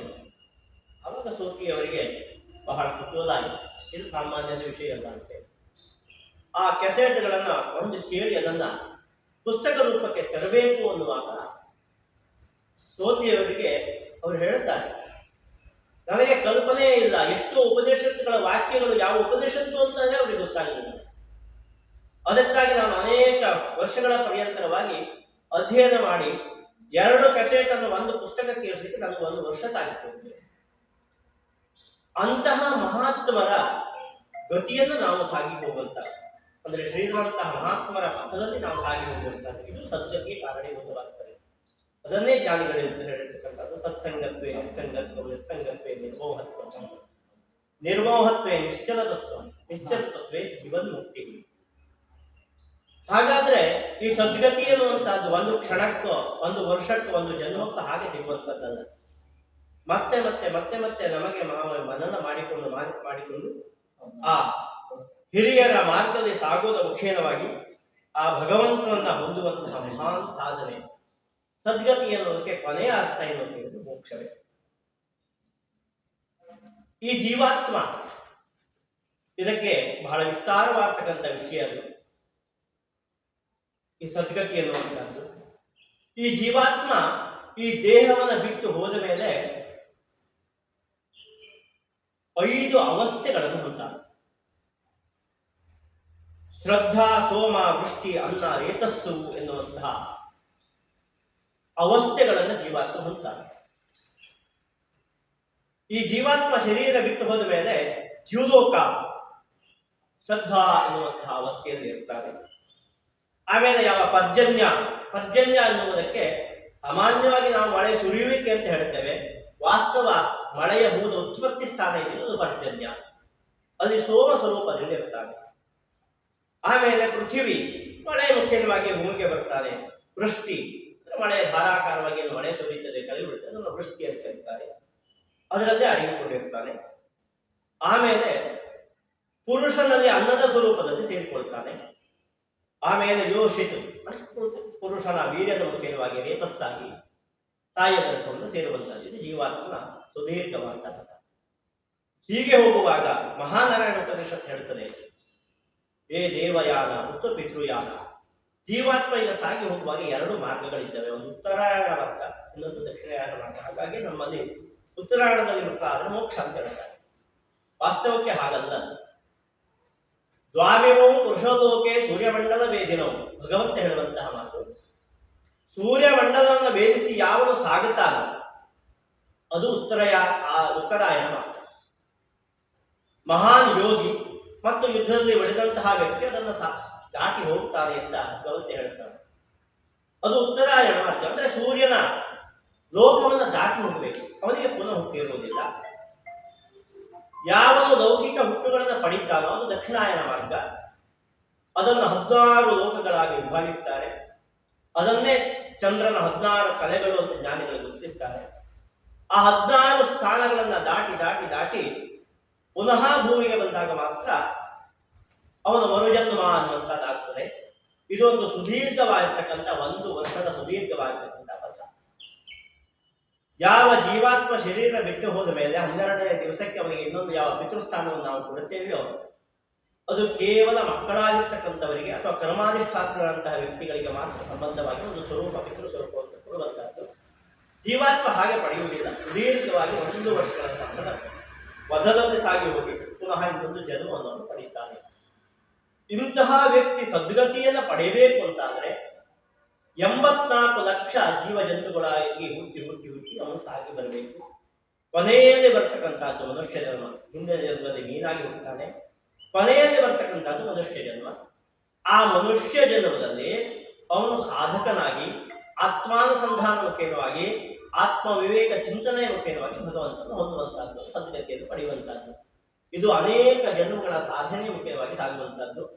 ಒಂದು ವೇಳೆ ಅದವನಿಗೆ ಆಗಲಿಲ್ಲ ಅಂತಾದ್ರೆ ಪುನಃ ಪತನವನ್ನು ಹೊಂದುತ್ತಾನೆ. ಈ ಜೀವಾತ್ಮ ಸಾಗುವಂತಹ ಕ್ರಿಯೆಗೆ ಶಂಕರ ಹೇಳುತ್ತಾರೆ, ಯಾವ ಉಂಬಳು ಒಂದು ಜಾಗವನ್ನ ಬಿಡಬೇಕು ಅಂತಾದ್ರೆ ಇನ್ನೊಂದು ಜಾಗವನ್ನು ಸ್ಥಿರಗೊಳಿಸಿಕೊಡ್ತಂತೆ, ಆವಾಗ ಮಾತ್ರ ಅದು ಬುಡವನ್ನು ಬಿಡುತ್ತದೆ. ಅದೇ ರೀತಿಯಾಗಿ ಈ ಜೀವಾತ್ಮನಿಗೆ ಇನ್ನೊಂದು ಜಾಗ ಅನ್ನುವಂಥದ್ದು ಸ್ಥಿರಗೊಳ್ಳುತ್ತದೆ, ಅವಾಗ ಮಾತ್ರ ಒಂದು ಇದರಿಂದ ಬಿಟ್ಟು ಹೋಗುತ್ತಾನೆ. ಅದಕ್ಕೆ ಇಂತಿಷ್ಟು ವಯಸ್ಸು ಅಂತಿಲ್ಲ, ಕರ್ಮವೇ ಇದಕ್ಕೆ ಪ್ರತಿಬಂಧಕವಾಗಿರ್ತಕ್ಕಂಥದ್ದು, ನಿಯಂತ್ರಿಸುವಂತಹದ್ದು. ಹೇಗೆ ಗಡಿಯಾರ ಎನ್ನುವಂತಹದ್ದು ಮುಳ್ಳು ತಿರುಗ್ತಾ ಇರುತ್ತದೆ, ಮನಸೋ ಇಚ್ಛೆ ಹೋಗುವಾಗಿಲ್ಲ, ಅದಕ್ಕೊಂದು ನಿಯಂತ್ರಕ ಅಂತ ಇರ್ತದೆ, ಯಂತ್ರ ಅಂತ ಇರ್ತದೆ, ಅದು ಅದನ್ನು ನಿಯಂತ್ರಿಸ್ತದೆ. ಅದೇ ರೀತಿಯಾಗಿ ಈ ಕರ್ಮ ಎನ್ನುವಂಥದ್ದು ಜೀವಾತ್ಮನ ಸದ್ಗತಿಗಿರಲಿ ದುರ್ಗತಿಗಿರಲಿ ಅದು ನಿಯತವಾಗಿರ್ತಕ್ಕಂಥ ಕಾರಣವಾಗ್ತದೆ. ಮನಸ್ಸು, ಬುದ್ಧಿ, ಅಹಂಕಾರ, ಚಿತ್ತ ಮತ್ತು ಅಂತಃಕರಣ, ಇದು 5 ಪೂರ್ವ ಜನ್ಮ ವಾಸಿಕವಾಗಿ ನಮ್ಮೊಟ್ಟಿಗೆ ಬರ್ತದೆ. ಪೂರ್ವಜನ್ಮವಾಗಿರ್ತಕ್ಕಂತಹ ಇದು 5 ಗುಣಗಳು ಏನ್ ಮಾಡ್ತವೆ ಅಂತ ಹೇಳಿದ್ರೆ ನಮಗೆ ಈ ಜನ್ಮದಲ್ಲಿ ಅವಸ್ಥೆಗಳನ್ನು ಕೊಡುತ್ತವೆ. ಈ ಕಾಣುವಂತಹ ಶರೀರದಲ್ಲಿ 4 ವಿಧವಾದಂತಹ ಶರೀರ ಇದೆ. ಒಂದು ವ್ಯಾವಹಾರಿಕ ಶರೀರ, ಅಂದ್ರೆ ಕಣ್ಣು ಕೈ ಕಾಲುಗಳು ಈ ಸಂಬಂಧಗಳೆಲ್ಲ ಇಟ್ಟುಕೊಂಡದ್ದು. ಅನಾಹತ ಎನ್ನುವಂತಹ ಚಕ್ರದಲ್ಲಿ ಆ ಸಂಬಂಧಗಳಿರ್ತವೆ, ಅಂದ್ರೆ ತಂದೆ ತಾಯಿ ಅಣ್ಣ ಈ ಒಂದು ಬಳಗ ಈ ಪ್ರಪಂಚದ ವ್ಯಾಮೋಹಗಳೆಲ್ಲ ಅನಾಹತ ಚಕ್ರದಲ್ಲಿ ಬಂಧಿತವಾಗಿರ್ತದೆ. ಆಮೇಲೆ ಭಾವಜವಾಗಿರ್ತಕ್ಕಂಥ ಶರೀರ. ಈ ಭಾವಜವಾಗಿರ್ತಕ್ಕಂಥ ಶರೀರ ಅಂತಂದ್ರೆ ಅದು ಮನಸ್ಸಿನಿಂದ ನಿಯಂತ್ರಿಸಲ್ಪಡುತ್ತದೆ. ಅಂದ್ರೆ ಈಗ ಬಣ್ಣದ ಚಿಕಿತ್ಸೆಗಳನ್ನು ಮಾಡ್ತಾರೆ. ಈ ಬಣ್ಣದ ಚಿಕಿತ್ಸೆ ಎನ್ನುವಂತಹದ್ದು ಮನೆಯೇವ ಮನುಷ್ಯಾಣಂ ಕಾರಣಂ ಬಂಧಮೋಕ್ಷಯೋ ಅಂತ ಹೇಳಿದಾಗೆ ಮನಸ್ಸಿನ ಮೇಲೆ ಪರಿಣಾಮವಾಗಿ ನಮ್ಗೆ ಯಾವುದೋ ಒಂದು ಅನಾರೋಗ್ಯವು ಕೂಡ ಆರೋಗ್ಯಕರ ಹೇಗಾಗ್ತದೆ ಹೇಳಿದ್ರೆ ಮನಸ್ಸಿನ ಅಲ್ಲಿ ಅದು ಊರ್ಜಿತವಾಗಿ ನನಗೆ ರೋಗ ಇಲ್ಲ ಅನ್ನುವಂಥ ಭಾವ ಬಂದು ಕೆಲವೊಂದು ಹಾಗೆ ಪರಿಣಾಮ ಹೊಂದುತ್ತದೆ. ನೋಡಿ ಎಷ್ಟು ಆಶ್ಚರ್ಯ ಅಂತಂದ್ರೆ ಋಷಿಗಳು ಆತ್ಮೋದ್ಧಾರಕ್ಕೋಸ್ಕರವಾಗಿ ಗಾಯತ್ರಿ ಮಂತ್ರವನ್ನು ಕೊಟ್ಟರು. ಆದರೆ ಅದು ಸೂರ್ಯ ಸಂಬಂಧಿಯಾಗ್ತಕ್ಕಂಥ ಮಂತ್ರ. ಮನಸ್ಸಿನ ನಿಯಂತ್ರಣಕ್ಕಾಗಿ ಯಾವುದೇ ಮಂತ್ರಗಳೇ ಇಲ್ಲ. ಆಪ್ಯಾಯಸ್ವ ಮಂತ್ರ ಕೊಟ್ಟರು ಕೂಡ ಸೋಮ ಸಂಬಂಧಿ ಆಗ್ತಕ್ಕಂಥ ಮಂತ್ರ. ಪರ್ಯಾಯದಲ್ಲಿ ಚಂದ್ರ ಸೋಮ ಅಂತ ಒಂದೇ ಶಬ್ದ ಹೇಳಬಹುದಾಗಿದ್ರು ಕೂಡ ಚಂದ್ರನ ಸ್ಥಿತಿಗಳು ಬೇರೆ, ಚಂದ್ರನ ಇರುವಿಕೆಗಳು ಬೇರೆ, ಅವನು ಸೋಮನಾಗಿ ಅಂದ್ರೆ ಪರಿವರ್ತನೆ ಆಗುವಂತಹ ಸ್ಥಿತಿಗಳು ಬೇರೆ. ಪರ್ಯಾಯವಾಗಿ ಸಾಮಾನ್ಯವಾಗಿ ಹೇಳಬಹುದು, ಸೂಕ್ಷ್ಮಕ್ಕೆ ಹೋದಾಗ ಚಂದ್ರನ ಬೇರೆ, ಸೋಮನ ಸ್ಥಿತಿಯೇ ಬೇರೆ. ಚಂದ್ರನ ಸಂಬಂಧಿಯಾಗಿ ನಮ್ಮ ಇಡೀ ವೇದ ವಾಂಗ್ಮಯದಲ್ಲಿ ಯಾವ ಮಂತ್ರಗಳನ್ನು ಕೊಡಲಿಲ್ಲ. ಯಾಕೆ ಅಂತ ಕೇಳಿದ್ರೆ ಯಾವೆಲ್ಲ ಪ್ರಕ್ರಿಯೆಗಳು ಇರ್ತವೆಯೋ, ನಾವು ಆಚಮ್ಯ ಪ್ರಾಣಾಯಾಮವನ್ನು ಆರಂಭಿಸಿಕೊಂಡು ಸಾಗುತ್ತೇವೋ ಅದೆಲ್ಲವೂ ಕೂಡ ಮನೋನಿಯಂತ್ರಣವಾಗಿರ್ತಕ್ಕಂಥದ್ದು. ಅದಕ್ಕೆ ಜ್ಞಾನಿಗಳು ಹೇಳಿದರು ಅದು ಯೋಗ ಪ್ರಕ್ರಿಯೆ. ಯೋಗದ ಮುಖೇನವಾಗಿ ಮನಸ್ಸು ಅನ್ನುವಂಥದ್ದು ನಿಯಂತ್ರಣಗೊಳ್ಳಬೇಕು. ಆತ್ಮೋದ್ಧಾರಕವಾಗಿಯೋ ಆತ್ಮಸಾತ್ವವಾಗಿಯೋ ಗಾಯತ್ರಿ ಅಂತಹ ಮಹಾಮಂತ್ರಗಳನ್ನು ಕೊಟ್ಟರು. ಅದು ಸೂರ್ಯ ಸಂಬಂಧದ್ದು. ಆತ್ಮದಲ್ಲಿ ಜೀವಾತ್ಮನೂ ಕೂಡ ಮೂಲ ಪುರುಷನಿಂದ ಬಂದಿರತಕ್ಕಂಥದ್ದು. ಅನಾದಿಯೂ ಹೌದು, ಅನಂತನೂ ಹೌದು, ಜ್ಯೋತಿರ್ಮಯನೂ ಹೌದು, ಶಾಶ್ವತನೂ ಹೌದು, ಶಂಕರನೂ ಹೌದು. ಅವನನ್ನು ಹೊಂದೋಸ್ಕರವಾಗಿ ಸೂರ್ಯನಲ್ಲಿರ್ತಕ್ಕಂತಹ ಯಾವ ಗಾಯತ್ರಿ ಛಂದೋಮಯವಾಗಿರ್ತಕ್ಕಂಥ ಸೂರ್ಯ ಮಂತ್ರ ಇದೆಯೋ ಅದು 24 ಅಕ್ಷರಗಳಾಗಿ ವಿಭಾಗಿಸಲ್ಪಟ್ಟಾಗ ಒಂದೊಂದು ಅಕ್ಷರಕ್ಕೂ ಒಂದೊಂದು ಪ್ರತ್ಯೇಕ ದೇವತೆಗಳಿದ್ದಾವೆ, ಪ್ರತ್ಯೇಕ ಋಷಿಗಳಿದ್ದಾವೆ. ದೇವಿ ಭಾಗವತ ವಿಸ್ತಾರವಾಗಿ ಅದು ಬರ್ತದೆ. 24 ವರ್ಣಗಳು ಕೂಡ ಇದ್ದಾವೆ. ಆ ವರ್ಣಗಳನ್ನೇ ಇಟ್ಟುಕೊಂಡು ಈ ವರ್ಣ ಚಿಕಿತ್ಸೆ ಅಂತ ಮಾಡುವಂತಹದ್ದು. ಅದರಲ್ಲಿರ್ತಕ್ಕಂತಹ ಭರ್ಗ ಎನ್ನುವಂತಹ ಯಾವ ಶಬ್ದವೂ ಹೌದು, ಸೂರ್ಯನ ಕಿರಣವೂ ಹೌದು. ಅದಕ್ಕೆ ವಿಶ್ವಾಮಿತ್ರ ಋಷಿ, ಸವಿತಾ ಅದಕ್ಕೆ ದೇವತೆ. ಅದು ಪರಿವರ್ತನೆಗೊಂಡಾಗ ಗಾಯತ್ರಿಮಯವಾದಂತಹ ಶಕ್ತಿ ಅದು. ಅದರ ಮುಖೇನವಾಗಿಯೇ ನಮಗೂ ಅವರಿಗೂ ಕೂಡ ನೇರವಾಗಿರ್ತಕ್ಕಂಥ ಸಂಬಂಧ. ಹಾಗಾಗಿಯೇ ನೀನು ಸದ್ಗತಿಯನ್ನು ಹೊಂದಬೇಕು ಅಂತಾದ್ರೆ ಗಾಯತ್ರಿಯ ಮಂತ್ರನೇ ಮುಖೇನವಾಗಿ ಅವನನ್ನು ಉಪಾಸನೆ ಮಾಡುವುದು ಅಂತ ಜ್ಞಾನಿಗಳು ಗಾಯತ್ರಿ ಮಂತ್ರವನ್ನು ಸಾರ್ವತ್ರಿಕವಾಗಿ ಭಗವಂತನ ಸನ್ನಿಧಾನ ಹೊಂದಲಿಕ್ಕೆ ಉಪದೇಶ ಮಾಡಿರ್ತಕ್ಕಂಥದ್ದು. ಮೂಲ ಉದ್ದೇಶವೇ ಅದೇ. ಯಾವ ಶಾಸ್ತ್ರ ಇರಲಿ, ಯಾವ ಕಾವ್ಯ ಇರಲಿ, ನಾಟಕ ಇರಲಿ, ವ್ಯಾಕರಣ ಇರಲಿ, ಜ್ಯೋತಿಷ್ಯ ಇರಲಿ, ಪಾರಮಾರ್ಥದಲ್ಲಿ ಹೇಳುವುದು ಇದನ್ನೇ. ಯಾಕೆ ನಾವು ವ್ಯಾವಹಾರಿಕವಾಗಿ ಅದನ್ನ ಯೋಚನೆ ಮಾಡಿದಾಗ, ವ್ಯವಹಾರಕ್ಕೆ ಬಳಸಿಕೊಂಡಾಗ ಬೇರೆ ಬೇರೆ ಅರ್ಥಗಳು ಕಾಣುತ್ತವೆ. ಎಲ್ಲವೂ ಕೂಡ ಮನೆಯಲ್ಲಿ ಹೇಳುವುದು ಯಾಕೆ, ಹೊರಟಿದ್ದು ಯಾಕೆ ಅಂತ ಕೇಳಿದ್ರೆ ನಾವು ಎಲ್ಲಿಂದ ಬಂದಿದ್ದೇವೆಯೋ ಅಲ್ಲಿ ಹೋಗಿ ಸೇರೋಗೋಸ್ಕರವಾಗಿ. ಅಲ್ಲಿ ಇದ್ದು ನಮ್ಮ ಮನೆ, ಇಲ್ಲಿ ಬಂದಷ್ಟು ಮನೆ ಅಂತೇವೆ. ಇದನ್ನ ಕಳೆದುಕೊಂಡು ನಾವು ಅಲ್ಲಿ ಹೋಗೋಕ್ಕೋಸ್ಕರವಾಗಿ ಆ ಭಗವಂತನ ಹೊಂದುವುದಕ್ಕೋಸ್ಕರವಾಗಿ ಇದೆಲ್ಲ ಶಾಸ್ತ್ರಗಳು ಹೊರಟಿರ್ತಕ್ಕಂಥದ್ದು. ಇದರಲ್ಲಿ ಈ ಸದ್ಗತಿಗೆ ಹೇಳಲ್ಪಟ್ಟಂತ ಯೋಗ ಪ್ರಕ್ರಿಯೆಯ ಕೆಲವು ವಿಷಯಗಳನ್ನು ನಾನು ಹೇಳುತ್ತೇನೆ. ಯಾಕೆಂದ್ರೆ ಮೀಮಾಂಸದ ಮುಖೇನವಾಗಿ ಭಗವಂತ ಹೊಂದುವಂತಹದ್ದು, ಕರ್ಮದ ಮುಖೇನವಾಗಿ ಹೊಂದುವಂತಹದ್ದು ಬೇರೆ, ಭಜನೆಯ ಮುಖೇನವಾಗಿ ಭಕ್ತಿಯ ಮುಖೇನವಾಗಿ ಹೊಂದುವಂತಹ ವಿಧಾನಗಳು ಬೇರೆ, ಆಧ್ಯಾತ್ಮಿಕವಾಗಿ ಭಗವಂತನ ಅನುಸಂಧಾನ ಮಾಡುವಂತಹದ್ದು ಬೇರೆ. ಹೀಗೆ ಅನೇಕ ಇದ್ದಾವೆ. ಈ ಭಾವಜವಾಗಿರ್ತಕ್ಕಂಥ ಶರೀರ ಶುದ್ಧಿ ಆಗಬೇಕು ಅಂತಾದ್ರೆ ಅದು ಮನಸ್ಸಿನ ನಿಯಂತ್ರಣ ಮುಖ್ಯವಾಗಿರುವಂತಹದ್ದು. ಇನ್ನು ಕರ್ಮಜವಾಗಿರ್ತಕ್ಕಂಥ ಶರೀರ ಅಂದ್ರೆ ಪೂರ್ವ ಜನ್ಮಾರ್ಜಿತವಾಗಿರ್ತಕ್ಕಂಥ ಯಾವ ಪ್ರಾರಬ್ಧ ಅಂತ ಹೇಳ್ತೇವೆಯೋ ಆ ಶರೀರದ ಶುದ್ಧಿ ಆಗಬೇಕು ಅಂತಾದ್ರೆ ಯಾರೇ ಇರಲಿ. ಚಂದ್ರಶೇಖರ ಭಾರತಿಗಳಿಗೆ, ಶೃಂಗೇರಿಯ ಜಗದ್ಗುರುಗಳು, ಅವರಿಗೆ ವಿಷಮಶೀತ ಜ್ವರ ಬರ್ತದೆ. ನಿತ್ಯೋಪಾಸನೆ ಬಿಡುವಾಗಿಲ್ಲ. ವಿಷಮಶೀತ ಜ್ವರ ಬಂದಾಗ ಶ್ರೀಚಕ್ರವನ್ನು ಉಪಾಸನೆ ಮಾಡುವಂತಹ ಕಾಲ, ತಡೆದುಕೊಳ್ಳಿಕ್ಕೆ ಆಗುವುದಿಲ್ಲ.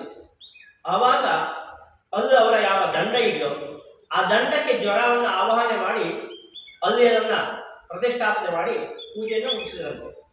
ಮುಗಿಸಿದ ಮೇಲೆ ಅವರ ಜೀವನ ಚರಿತ್ರೆ ಬರ್ತದೆ. ಕೊನೆಯಲ್ಲಿ ಅದೃಶ್ಯ ಆಗಿರ್ತಕ್ಕಂಥವರು ಚಂದ್ರಶೇಖರ ಭಾರತಿಗಳನ್ನ ಕೊನೆಯಲ್ಲಿ ಯಾರು ಕಂಡವರಿಲ್ಲ, ಅದೃಶ್ಯ ಆಗಿರ್ತಕ್ಕಂಥ ಮಹಾತ್ಮ.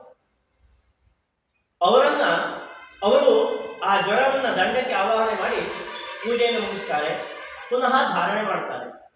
ಆವಾಗ ಆರ್ ಗಣೇಶರ ಅಜ್ಜ ಇತ್ತು ಅವರ ಒಟ್ಟಿಗೆ. ಅವರು ಕೇಳಿದ್ರಂತೆ, ನೀವು ಯಾಕೆ ಪುನಃ ಧಾರಣೆ ಮಾಡಿದ್ದೀರಿ? ಅವರು ಹೇಳಿದ್ರಂತೆ, ಮಗು ಇದು ಕರ್ಮಜವಾಗಿರ್ತಕ್ಕಂಥ ಶರೀರದಲ್ಲಿ ಬಂಧಿತವಾಗಿರ್ತಕ್ಕಂಥದ್ದು, ಇದನ್ನು ನಾನು ಅನುಭವಿಸಲಿಕ್ಕೆ ಬೇಕು. ಅದು ಅನುಭವಿಸಿಯೇ ಕಳೆಯುವಂತಹದ್ದು. ಎಂತಹ ಸದ್ಗತಿಯನ್ನು ಹೊಂದುವಂತಹ ಸಚ್ಚಾರಿತ್ರವಂತಹ ಸನ್ಯಾಸಿಯಾಗಿ ಕೂಡ ಕರ್ಮಜ ಶರೀರದಲ್ಲಿರ್ತಕ್ಕಂತಹ ಯಾವ ದೋಷ ಇದೆಯೋ ಅನುಭವಿಸಿಯೇ ಕಳೆಯುವಂತಹದ್ದು. ಹಾಗಾಗಿಯೇ ಕೊನೆಯಲ್ಲಿ ರಾಮಕೃಷ್ಣ ಪರಮಹಂಸರಿಗೆ ಕ್ಯಾನ್ಸರ್ ಬರ್ತದೆ.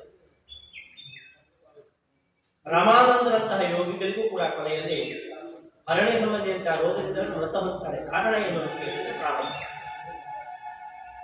ಇನ್ನೊಂದು ಶರೀರ ಅದು ಭಗವಂತನ ಹೊಂದಬಹುದಾಗಿರ್ತಕ್ಕಂಥ ಋಷಿಗಳೆಲ್ಲರೂ ಕಂಡುಕೊಂಡಂತಹ ಪಾರಮಾರ್ಥಿಕವಾದಂತಹ ಶರೀರ. ಈ ಶರೀರವನ್ನ, ಪಾರಮಾರ್ಥಿಕ ಶರೀರವನ್ನ ನಾವು ಪಡಿಬೇಕು ಅಂತಂತಾದ್ರೆ ಅದಕ್ಕೆ ತಂದೆ ತಾಯಿಯೂ ಕೂಡ ಪುಣ್ಯವಂತರಾಗಿರಬೇಕು, ತಂದೆ ತಾಯಿಗಳು ಕೂಡ ಉಪಾಸನೆ ಮಾಡಬೇಕು. ತನ್ನ ಮೂಲಕ ಅವರ ಗರ್ಭದಲ್ಲಿ ಹುಟ್ಟಿದಂತಹ ಯಾವ ಮಗು ಇರ್ತದೆ, ಯಾವ ವ್ಯಕ್ತಿ ಇರ್ತಾನೋ ಸದ್ಗತಿಯನ್ನು ಹೊಂದುತ್ತಾನೆ. ಅದಕ್ಕಾಗಿ ವಾಮನನ್ನ ಪಡೆಯುವಂತಹ ಸಂದರ್ಭದಲ್ಲಿ 1 ವರ್ಷಗಳ ಪರ್ಯಂತರವಾಗಿ ಸುದೀರ್ಘವಾಗಿರ್ತಕ್ಕಂತಹ ಪಯೋವ್ರತವನ್ನ ತಾಯಿ ಆಚರಣೆ ಮಾಡ್ತಾರೆ. ಕಶ್ಯಪಾದಿತಿಯರು ಆ ವ್ರತವನ್ನು ಆಚರಣೆ ಮಾಡ್ತಾರೆ. ಪಯೋವ್ರತ ಅಂತ ಏನು ಅಂತ ಕೇಳಿದ್ರೆ, ಗದ್ದೆ ಕೊಯ್ದಾದ ಮೇಲೆ ಗದ್ದೆಯಲ್ಲಿ ಭತ್ತಗಳು ಬಿದ್ದಿರ್ತವೆ, ಅದನ್ನೆಲ್ಲ ಹಿಕ್ಕಿಕೊಂಡು ಬರುವಂತಹದ್ದು. ಬಂದ ಮೇಲೆ ಅದನ್ನ ದನಕ್ಕೆ ಕೊಡಬೇಕು. ದನ ಅದನ್ನು ತಿಂತದೆ. ತಿಂದಾದ್ಮೇಲೆ ಆ ಭತ್ತ ಎನ್ನುವಂತಹದ್ದು ಜೀರ್ಣ ಆಗುವುದಿಲ್ಲ, ಅದು ಸಗಣಿಯಲ್ಲಿ ಬರ್ತದೆ. ಆ ಸಗಣಿಯನ್ನು ತಂದು ಅದನ್ನ ತೊಳೆದ ಆದ್ಮೇಲೆ ಅದನ್ನ ಹಾಲಿನಲ್ಲಿ ಬೇಯಿಸುವಂತಹದ್ದು. ಅರ್ಧ ಭಾಗವನ್ನ ಓಂ ನಮೋ ಭಗವತೆ ವಾಸುದೇವ ಎನ್ನುವಂತಹ ಮಂತ್ರದ ಮುಖೇನವಾಗಿ ಭಗವಂತನಿಗೆ ಅರ್ಪಣೆ ಮಾಡುವಂತಹದ್ದು. ಉಳಿದ ಅರ್ಧ ಭಾಗವನ್ನು ನೈವೇದ್ಯ ಮಾಡುವಂತಹದ್ದು. ಆ ನೈವೇದ್ಯ ಮಾಡಿದಂತಹ ಅರ್ಧ ಭಾಗವನ್ನ ದಾನ ಮಾಡುವಂತಹದ್ದು, ಮತ್ತು ಅರ್ಧ ಭಾಗವನ್ನ ಗಂಡ ಹೆಂಡತಿಗಳು ಕೂಡ ಸೇವಿಸುವಂತಹದ್ದು. ತತ್ಕ್ಷೇತ್ರಂ ಔಷಧೀಭೂತ. ಆವಾಗ ಆ ತಾಯಿಯ ಒಡಲೇನಿದೆಯೋ ಅದು ಔಷಧಿಗಳಿಂದ ಪರಿಶುದ್ಧವಾಗಿರ್ತಕ್ಕಂತಹ ಒಂದು ಪವಿತ್ರವಾಗಿರ್ತಕ್ಕಂಥ ಒಡಲಾಗ್ತದೆ. ಅಲ್ಲಿ ಬೀಜ ವಪನ ಮಾಡಿದಾಗ ಮಾತ್ರ ಸದ್ಗತಿಯನ್ನು ಹೊಂದಬಹುದಾದಂತಹ, ಪ್ರಪಂಚವನ್ನು ಬಿಟ್ಟ ಭಗವಂತ ಸನ್ನಿಧಾನ ಹೊಂದುವಂತಹ ಶ್ರೇಷ್ಠವಾದಂತಹ ಮಗನು ಹೋಗ್ತಾನೆ. ಅದನ್ನೇ ಜ್ಞಾನಿಗಳು ಹೇಳ್ತಾರೆ, ನಿಷೇಕ ಸಮಯೇ ಯಾದೃಶು ನರಚಿತ್ತ ವಿಕಲ್ಪನ ತಾದೃಕ್ ಭಾವ ಸಂಭೂತಿ ಜಂತುರು ವಿಷಯ ಕುಕ್ಷಿಕ. ತಂದೆ ತಾಯಿಗಳು ಸೇರುವಂತಹ ಸಂದರ್ಭದಲ್ಲಿ ಯಾವ ರೀತಿಯ ಚಿತ್ತ ಇರುತ್ತದೆಯೋ ಅದೇ ರೀತಿಯಾಗಿ ಮಕ್ಕಳ ಉತ್ಪತ್ತಿ ಆಗ್ತದೆ. ಅಂದ್ರೆ ಕೇವಲ ಸದ್ಗತಿಯನ್ನು ನಾವು ಪಡೆಯಬೇಕು ಎನ್ನುವಂತಹದ್ದು ಕೇವಲ ನಮ್ಮೊಬ್ಬರ ಸಂಕಲ್ಪದ ಮುಖೇನವಾಗಿ ಆಗುವುದಿಲ್ಲ, ಕರ್ಮದ ಮುಖೇನವಾಗಿ ಸಾಗುವಂತಹದ್ದು. ಯೋಗದ ಮುಖೇನವಾಗಿ ಅವರವರು ಪಡೆದುಕೊಳ್ಳಬಹುದು. ತಂದೆ ತಾಯಿಗಳ ತಪಸ್ಸು ಕೂಡ ಕಾರಣೀಭೂತವಾಗ್ತದೆ. ಹೀಗಾಗಿ ಈ ಪಾರಮಾರ್ಥಿಕವಾದಂತಹ ಲೋಕಕ್ಕೆ ಸಾಗಬೇಕು ಅಂತಾದ್ರೆ ಇದು ಕರ್ಮಕ್ಕೆ ಮುಖೇನವಾಗಿ, ತಂದೆ ತಾಯಿಗಳ ಮುಖೇನವಾಗಿ ಹುಟ್ಟತಕ್ಕಂಥ ಸದ್ಗತಿಯನ್ನು ಹೊಂದುತ್ತದೆ. ಇನ್ನು ಪ್ರಪಂಚದ ಎಲ್ಲ ವಿಷಯಗಳನ್ನು ಬಿಟ್ಟು ಯೋಗಿಗಳು ಸಾಗಿರ್ತಕ್ಕಂತಹ ಮಾರ್ಗ ಯೋಗ ಮಾರ್ಗ. ಈ ಶರೀರದಲ್ಲಿ ನಾವೆಲ್ಲ ಪ್ರಪಂಚದಲ್ಲಿ ಕಾಣ್ತೇವೆಯೋ ಅದೆಲ್ಲವೂ ಕೂಡ ನಮ್ಮ ಶರೀರದಲ್ಲಿ ಇದ್ದಾವೆ. ಈ ನಾಭಿಯಿಂದ ಕೆಳಗೆ 7 ಲೋಕಗಳು, ನಾಭಿಯ ಮೇಲೆ 7 ಲೋಕಗಳು, ಭೂ ಭುವಃ ಸುಭಃ, ಹೀಗೆ ಸತ್ಯಲೋಕದವರೆಗೆ 14 ಲೋಕಗಳು ಈ ಶರೀರದೊಳಗಿದ್ದಾವೆ. 9 ಗ್ರಹಗಳು ಈ ಶರೀರದೊಳಗಿದ್ದಾವೆ. ಎಲ್ಲ ಸಮುದ್ರಗಳಿದ್ದಾವೆ, ದ್ವೀಪಗಳಿದ್ದಾವೆ. ಅಷ್ಟೇ ಅಲ್ಲದೆ ನಮ್ಮಲ್ಲಿರ್ತಕ್ಕಂತಹ ಎಲ್ಲ ನರನಾಡಿಗಳು ಕೂಡ ಭಗವಂತನ ಸ್ವರೂಪಗಳಾಗಿದ್ದಾವೆ. ಅದಕ್ಕೆ ಒಂದೊಂದು ನಾಡಿಗೂ ಕೂಡ ಒಂದೊಂದು ದೇವತೆಗಳನ್ನು ಹೇಳಲ್ಪಟ್ಟಿದೆ. ಪ್ರತಿಯೊತ್ತೇಜೋ ವಾಯು ಆಕಾಶಮಯವಾಗಿರ್ತಕ್ಕಂಥ ಈ ಯಾವ ಪಾಂಚಭೌತಿಕ ಶರೀರವಿದೆಯೋ ಇದೆಲ್ಲವೂ ಕೂಡ ನಾವು ಎರವಲಾಗಿ ಪಡೆದಿರ್ತಕ್ಕಂಥದ್ದು.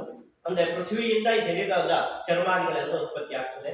ರಕ್ತಾದಿಗಳೆಲ್ಲವೂ ಕೂಡ ಜಲದಿಂದ ಉತ್ಪತ್ತಿ ಆಗುವಂತಹದ್ದು. ಒಳಗಿರ್ತಕ್ಕಂಥ ಯಾವ ತೇಜಸ್ ಇದೆಯೋ ಅದು ಅಗ್ನಿಯಿಂದ, ಸೂರ್ಯ ಅಗ್ನಿ ಎಲ್ಲವೂ ಕೂಡ ಸಮನ್ವಯವಾಗುವುದು ಒಂದರಲ್ಲೇ, ಅದರಿಂದ ಉತ್ಪತ್ತಿ ಆಗಿರ್ತಕ್ಕಂಥದ್ದು. ಒಳಗಿರ್ತಕ್ಕಂತಹ ಪ್ರಾಣಗಳೆಲ್ಲವೂ ಕೂಡ ವಾಯುವಿನಿಂದ ಉತ್ಪತ್ತಿ ಆಗಿರ್ತಕ್ಕಂಥದ್ದು. ಒಳಗಿರ್ತಕ್ಕಂಥ ಎಲ್ಲ ಅವಕಾಶಗಳೇನಿದೆಯೋ ಆಕಾಶ ತತ್ವದಿಂದ ಆಗಿರ್ತಕ್ಕಂಥದ್ದು. ಹಾಗೆಯೇ ಒಳಗಿರ್ತಕ್ಕಂಥ ಯಾವ ಜೀವಾತ್ಮ ಇದ್ದಾನೆ, ಎಲ್ಲಿದ್ದಾನೆ ಅಂತ ಕೇಳಿದ್ರೆ ಹೃದಯ ಕುಹರ ಮಧ್ಯೆ ಕೇವಲಂ ಬ್ರಹ್ಮ ಮಾತ್ರಂ. ಪ್ರತಿಯೊಬ್ಬನ ಹೃದಯದ ಕವಾಟದ ಒಳಗೆ ಪರಮಾಣು ಸ್ವರೂಪದಲ್ಲಿ, ಪರಮಾಣು ಅಂತಂದ್ರೆ ಹಿಂದೆಲ್ಲ ಹುಂಡಿನ ಸೊರಗೆ ಮನೆ ಇರ್ತಾ ಇತ್ತು, ಅಲ್ಲಿ ಸೂರ್ಯ ಇಣುಕ್ತಾ ಇದ್ದ, ಸೂರ್ಯ ಬೆಳಕು ಬರ್ತಾ ಇತ್ತು. ಬರುವಾಗ ಧೂಳು ಆಚೀಚೆ ಹಾರೋದು ಕಾಣ್ತದೆ. ಅಂತಹ ಧೂಳಿನ ಒಂದು ಕಣವನ್ನ ಷಷ್ಠಸ್ಯ ಯೋ ಭಾಗ ಪರಮಾಣು ಸೌಚ್ಯತೆ, ಅದನ್ನ ವಿಭಾಗಿಸಲ್ಪಟ್ಟಾಗ ಒಂದು ಭಾಗವನ್ನು ಪರಮಾಣು ಅಂತ ಕರೀತಾರೆ. ಅಂತಹ ಸ್ವರೂಪದಲ್ಲಿ ಪ್ರತಿಯೊಬ್ಬನ ಅಂತರಾಳ ಜೀವಾತ್ಮ ಶಂಕರ ಇದ್ದಾನೆ. ಇದನ್ನ ಜ್ಞಾನಿಗಳು ತಿಳಿದುಕೊಳ್ತಾರೆ.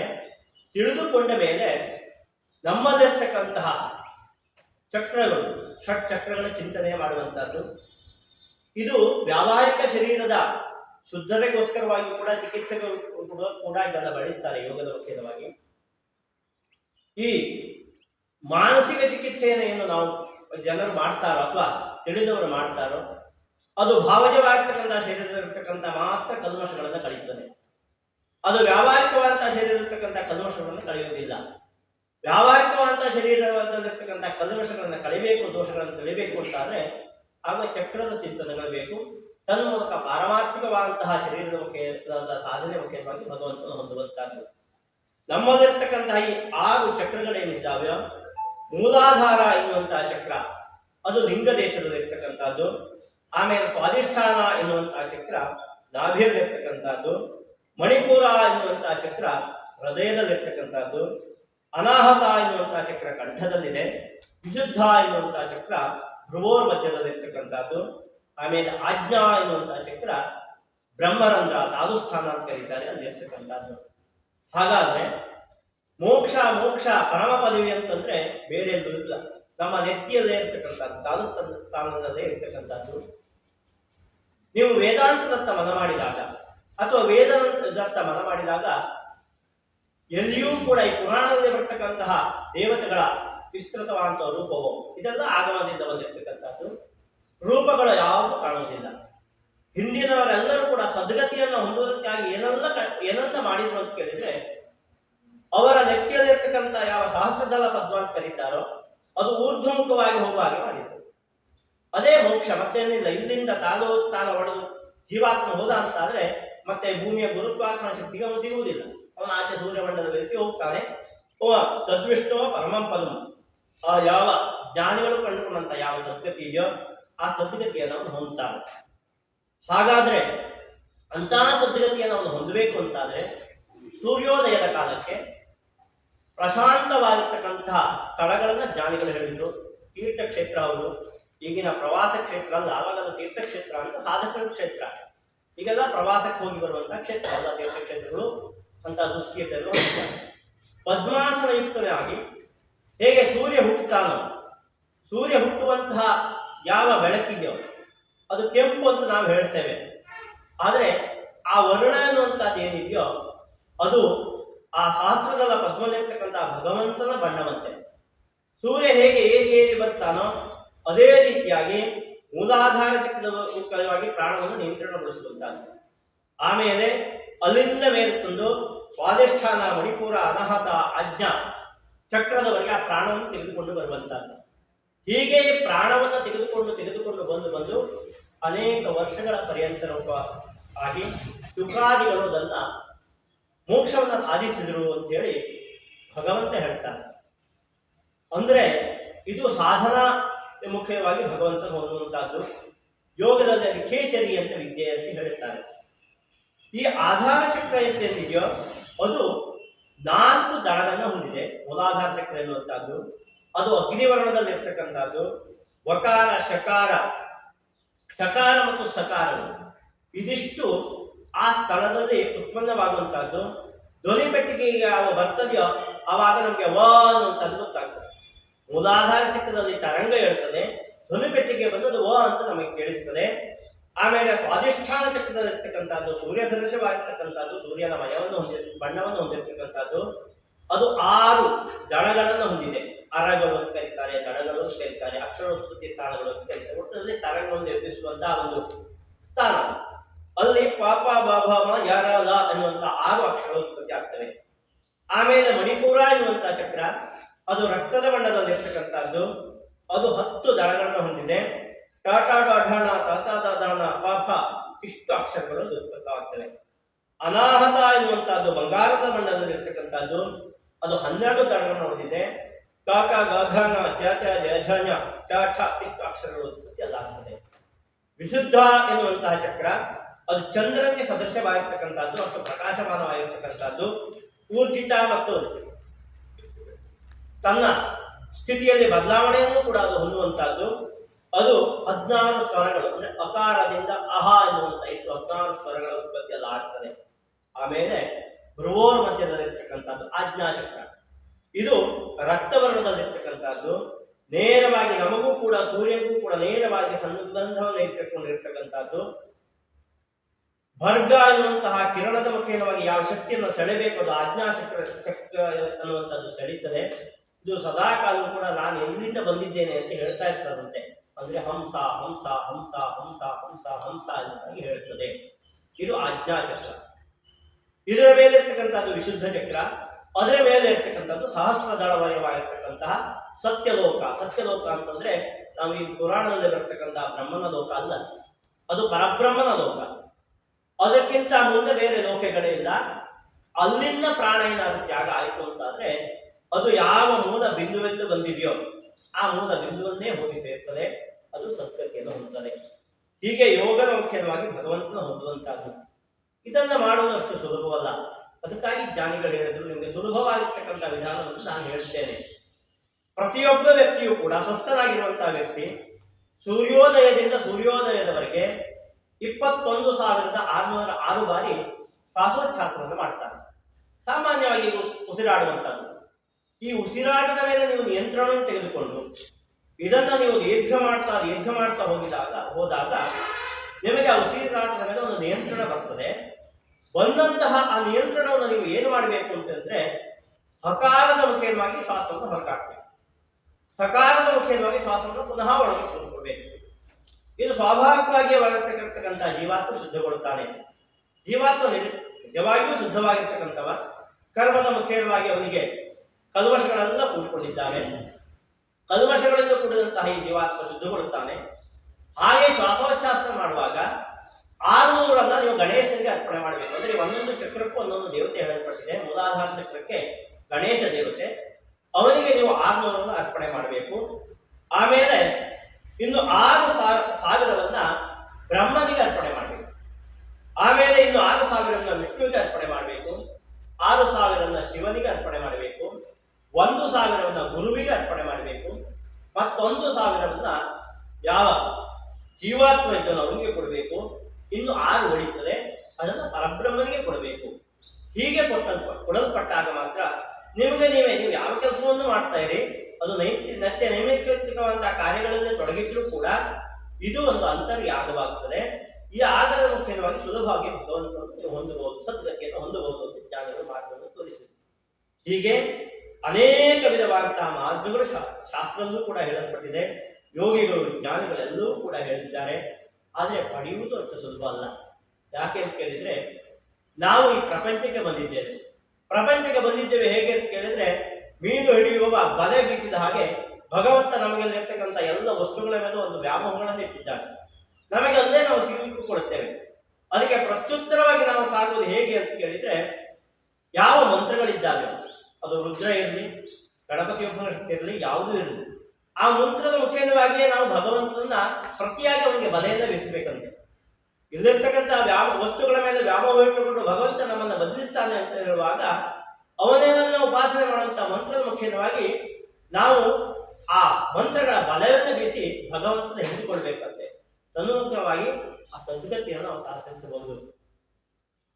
ನಮ್ಮ ಮನಸ್ಸು ಹೇಗಾಗ್ತದೆ ಅಂತ ಹೇಳಿದ್ರೆ, ಒಂದು ಹೊಳೆಯಲ್ಲಿ ಒಂದು ಆನೆ ಸತ್ತು ಹೋದಾಗ ಒಂದು ಕಾಗೆ ಅದ್ರ ಮೇಲೆ ಕುಳಿತುಕೊಂಡು ಸಾಕಪ್ಪ, ತನಗೆ 1 ವರ್ಷಕ್ಕೆ ಸಿಕ್ಕುವಷ್ಟು ಆಹಾರ ಸಿಕ್ಕಿದೆ, ನಾನು ಅದನ್ನ ಸಂತೋಷದಿಂದ ತಾನು ಬದುಕಬಹುದು ಅಂತ ಯೋಚನೆ ಮಾಡಿ ಅದರ ಮೇಲೆ ಕುಳಿತುಕೊಂಡು ಆ ನದಿ ಹೋಗಿ ಸಮುದ್ರವನ್ನು ಸೇರಿತು.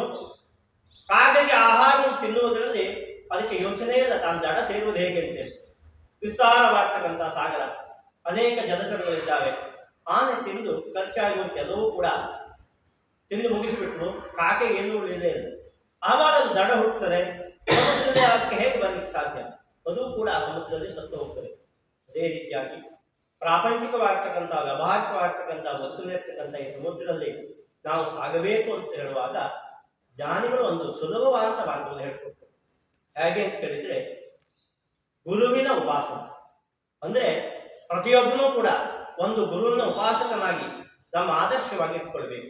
ಅವರು ಯಾರು ಇರ್ಬೋದು, ನಿಮಗೆ ಶ್ರೀಧರರು ಇರ್ಬೋದು, ರಾಮಕೃಷ್ಣ ಪರಮಹಂಸ ಇರ್ಬೋದು, ಓಶೋ ರಜನೀಶ್ ಇರ್ಬೋದು, ಯಾರೂ ಇರ್ಬೋದು, ಒಟ್ಟು ಒಬ್ಬ ಮಾರ್ಗದರ್ಶಕ ಅಂತ ಬೇಕು.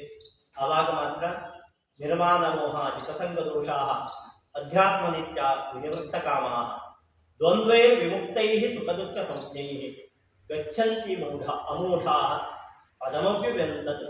ಅಂತಹ ಗುರುವಿನ ಉಪದೇಶ ಮುಖ್ಯವಾಗಿ ನಾವು ಸಾಗಿದಾಗ ಮಾತ್ರ ಆ ಅದ್ವೈತವಾಗಿರ್ತಕ್ಕಂತಹ ನಿರಾನಂದಮಯವಾಗಿರ್ತಕ್ಕಂತಹ ಜ್ಯೋತಿರ್ಮಯವಾಗಿರ್ತಕ್ಕಂತಹ ತದ್ವಿಷ್ಣು ಪರಮಂ ಪದಂ ಆ ಸದ್ಗತಿ ಅನ್ನುವಂಥದ್ದು ದೊರೆಯುತ್ತದೆ ಅಂತ ಹೇಳುವುದರ ಮುಖ್ಯವಾಗಿ ನನ್ನ ಎಲ್ಲ ವಾಕುಸುಮವನ್ನು ಬಾಲಾ ತ್ರಿಪುರ ಸುಂದರಿಗೆ ಅರ್ಪಣೆ ಮಾಡ್ತಾ ನನ್ನ ಮಾತನ್ನು